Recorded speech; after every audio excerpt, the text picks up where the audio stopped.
తెలంగాణ రాష్ట్రం వచ్చాక కేసీఆర్ ముఖ్యమంత్రిగా పరిపాలించిన 10 ఏళ్ల కాలం సుభిక్షంగా ఉందని కమాన్పూర్ ఎంపీపీ రాచకొండ లక్ష్మి అన్నారు. కమాన్పూర్ ప్రెస్ క్లబ్ లో బుధవారం ఏర్పాటు చేసిన విలేకరుల సమావేశంలో ఆమె మాట్లాడారు. మోసపూరితమైన వాగ్దానాలతో కాంగ్రెస్ పార్టీ రాష్ట్రంలోకి అధికారంలోకి వచ్చిందన్నారు.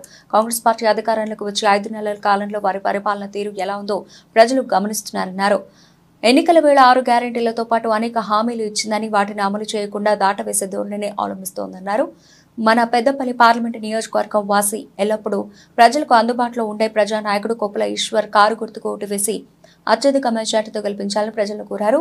ఈ విలేకరుల సమావేశంలో మాజీ జెడ్పీటీసీ మేకల సంపత్ యాదవ్, బీఆర్ఎస్ మండల యూత్ అధ్యక్షులు బొమ్మగాని అనిల్ గౌడ్, మహిళా విభాగం మండల అధ్యక్షురాలు పొన్నం రాజేశ్వరి, కమాన్పూర్, సిద్దిపల్లె, పెంచకల్పేట్ మాజీ సర్పంచులు నీలం సరిత, తాటికొండ శంకర్, కొండ వెంకటేష్, ఆకుల గట్టయ్య, ఏఎంసీ వైస్ చైర్మన్ గుర్రం లక్ష్మీమల్లు, నాయకులు పోలు దాసరి సాయి కుమార్, తోట వీరయ్య, సుధాకర్, రాచకొండ రవి, నీలం శ్రీనివాస్, తోట రాజ్ కుమార్, వేలాబోయిన రామ్మూర్తి, పవన్లతో పాటు తదితరులు పాల్గొన్నారు.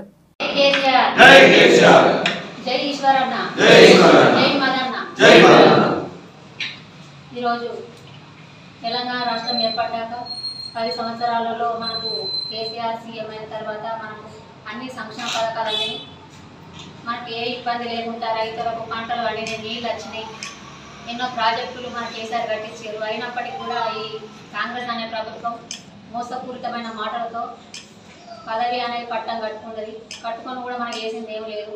ఫ్రీ కరెంట్ అనేది అది కూడా అందరికీ అందలే. బస్సు అన్నారు, బస్సు ఎక్కుతున్నాం కానీ ఓవర్కొల మీద పడుకుంటా పుచ్చుకుంటూనే పోతారు. వాళ్ళ అబద్ధపు హామీలు. ఇప్పటికి కూడా నేను బీఆర్ఎస్ కుటుంబంలో కలిసికట్టుగా సైనికులాగా పనిచేసి ఈశ్వరాన్ని ఎంపీగా భారీ మెజార్టీతో గెలిపించుకున్నాం అని కోరుతాను. నిన్న జరిగిన విషయం ఏంటిదంటే బోనాల వెంకటస్వామి ఎంపీసీ గారు నిన్న రాజీనామా చేయడం జరిగింది. అన్న ఒక్క రోజైనా కూడా ఒక పేరింటి బిడ్డకు పదవి వస్తే ఇట్లుంటారా అని ఇప్పుడు నా బాధ నేను చెప్పుకుంటా ఉన్నాను.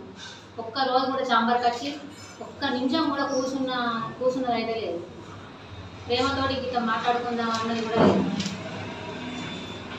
ఎప్పుడు వచ్చినా కూడా అసలు ఆయన భూమి నట్టగా ఆకాశం మీద నట్టగా అన్నది కూడా తెలియదు. ఒకరోజు ఇంటికి వచ్చింది, ఒకరోజు ఇంటికి వచ్చి అమ్మ మీకు 2 లక్షలు ఇస్తాం, మాకు మీ పదవి 6 నెలల పదవి ఉన్నది అని కూడా రావడం జరిగింది. అన్న ఏంటన్నా ఏం రాకుండానైతే మాకేం రానియలేదన్న, ఒక పేరెంట్ బిడ్డను అని ఒక పేరెంట్ బిడ్డలాగానే మిగిలిచారు.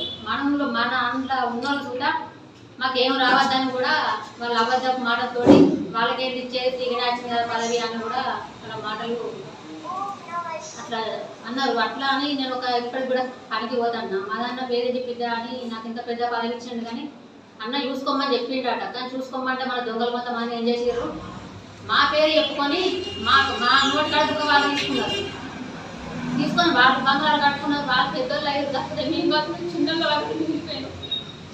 చాలా పాలవుతాము. మా పదవిలో మాకు ఏం రాకుండా కూడా పేరే బంగారనుకుంటాను. అన్ని పదవులు సంపాదించుకున్నారు, డబ్బులు సంపాదించుకున్నారు, బంగ్లాలు కట్టుకున్నారు. అని పేరు పిల్లలాగా చిన్న బాధ మాత్రం మాకు మిగిలిపోయింది. ఏం వచ్చినా ఏం రాకుండా కూడా పార్టీ కోసం పని చేస్తున్నా, భర్త అని పని చేస్తాను. బీఆర్ఎస్ కుటుంబ సభ్యులందరికీ ఈ సమావేశానికి విచ్చేసిన బీఆర్ఎస్ కుటుంబ సభ్యులకు, పత్రికేయ మిత్రులకు అందరికీ నమస్కారం. నిన్న ఏదైతే బీసీ నినాదం అని గౌరవ పెద్దపల్లి జెడ్పీ చైర్మన్ పుట్ట మధుకర్ గారి పైన ఏదైతే నిందారోపణలు చేసిందో, ఆ ఎంపీటీసీ ప్రజలు నీకు ఇచ్చిన ఆస్తి, ప్రజల సేవ చేయమని నీకు ఎన్నుకున్నారు, దాన్ని మరచి దాన్ని విడిచిపెట్టి నువ్వు ఇవాళ రాజీనామా చేసి పారిపోయినావు. నువ్వు దాన్ని పారిపోయి నువ్వు సమర్థించుకోవడానికి ఏదో అభియోగాలు మోపి ఇవాళ వెళ్ళిపోతాను. మరి 4.5 సంవత్సరాలు నీకు గుర్తుకు రాలేదా? ఇదే బీసీ నాయకుడు పేదింటి బిడ్డకు అవకాశం ఇస్తే ఎన్నిసార్లు నువ్వు అవిశ్వాసం పెట్టడానికి వాళ్ళ నానా రకాలుగా చిత్రహింసలు చేస్తూ ఎన్నో వికృత చర్చలు చేసినావు కదా. మరి అప్పుడు నీకు బీసీ బిడ్డ పేదింటి బిడ్డ అని గుర్తుకు రాలేదా? ఇవాళనే నీకు బీసీ బిడ్డ అనే నిన్ను తొక్కిరాని నన్ను అర్థన్నారని నువ్వు చెప్తాను. నువ్వు ఎన్నడూ ఇక్కడ ఉండి ప్రత్యక్షంగా ఉండి మరి ప్రజలకు సహాయ సహకారాలు అందించిన నువ్వు ఒక టూరిస్టు ఎంపీటీసీగానే ఈ కమాన్పూర్ మండల చెలామాన్ అయిన తప్పితే నువ్వు ఎక్కడుంటావో ఎప్పుడొస్తావో తెలియదు. నువ్వు ఈ కమాన్పూర్ మండల ఒకటి సేవా సంస్థలు పెట్టి అక్కడ ఇక్కడ 4 పెట్టి పేపర్లో పేరు వేసుకున్నావు తప్పితే ఏ ఒక్క కార్యకర్తకు నీకోసం కష్టపడ్డ ఏ ఒక్క కార్యకర్తకు మేం చేయలేదు. పైగా నీకు అన్యాయం జరిగింది ఎవరి వల్ల వాళ్ళ మీద అభియోగం చేయకుండా నీకు అవకాశం ఇచ్చిన పుట్టమధు మీద అభియోగాలు చేసి నువ్వేదో ఇవాళ పరిస్థితులు బాగాలేవు, బీఆర్ఎస్ పార్టీ అధికారం కోల్పోయింది కాబట్టి నువ్వు ఇవన్నీ మాట్లాడుతున్నావు తప్పితే నీకు నిజంగా అన్యాయం చేసిన ఎవరో నీ మనస్సాక్షికి తెలుసు. వాళ్ళపైన నువ్వు నిజంగా మాట్లాడే ధైర్యం లేదు నీకు. ఆ ధైర్యం ఉంటే నువ్వు ఇట్లా మాట్లాడకపోదు. నువ్వు ఎంపీటీసీ పదవికి రాజీనామా చేస్తానని బీఆర్ఎస్ పార్టీకి రాజీనామా చేస్తలేనని చెప్పి ఇన్ని మాటలు మాట్లాడిన నువ్వు ఇప్పటికైనా నువ్వు మాట్లాడిన మాట ప్రతి ఒక్కటి వెనుకకు తీసుకోవాలి. నీకు అవకాశం ఇచ్చి నేను అన్ని రకాలుగా పార్టీ అవకాశం ఇచ్చి కూర్చుని పెడితే నేను ఎంపీటీసీగా ఉండి నువ్వు ప్రజాసేవ చేయాల్సింది పోయి నీ వ్యక్తిగత భూషణలు చేసుకుంటేనే తిరిగిన తప్పితే ఏ రోజు పార్టీ కోసం కానీ ప్రజాక్షేమం కోసం కానీ తిరగలేదని గుర్తు చేస్తూ ఇంకొకసారి మా బీఆర్ఎస్ మంత్రి నియోజకవర్గ ఇన్ఛార్జ్ పుట్ట మధుకర్ పైన కానీ లేదా పార్టీ పైన కానీ ఎటువంటి అభియోగాలు నానా మాటలు మాట్లాడితే మంచిగా ఉండదని తెలియజేస్తూ జై తెలంగాణ.